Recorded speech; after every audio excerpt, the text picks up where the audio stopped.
میں ان سوچ اور فکر کے روافظ کے ذہن کے لوگوں کو کہتا ہوں، ہر شیعہ کو نہیں۔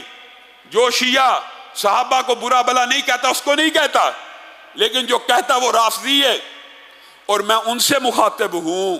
بتائیے آپ مغرب کو، غیر مسلموں کو کیا پیغام دے رہے ہیں؟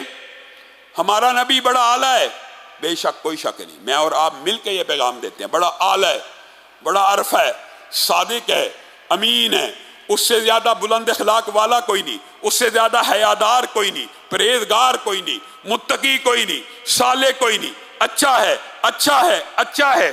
ایک بندے کے بارے میں پوری دنیا میں ہم پیغام دے رہے ہیں اچھا ہے،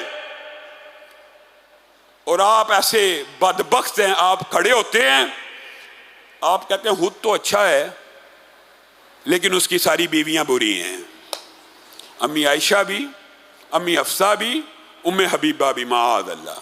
اچھا ہے لیکن اس کے سارے سسر برے ہیں، ابو بکر بھی، عمر بھی، ابو سفیان بھی۔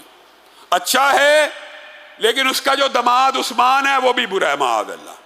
اچھا ہے لیکن جب دنیا میں سے چلا گیا تھا اس کے سارے ساتھی معاذ اللہ بے ایمان ہو گئے تھے، صرف 4 ایماندار رہ گئے تھے۔ یہ مقدمہ آپ دنیا کے سامنے لڑ رہے ہیں کہ پیغمبر تو بڑا اعلیٰ ہے لیکن اس کا سارا ارد گرد جتنے بھی لوگ ہیں وہ برے، معاذ اللہ۔ آپ کی عقل کے اوپر کیسا پردہ ہے؟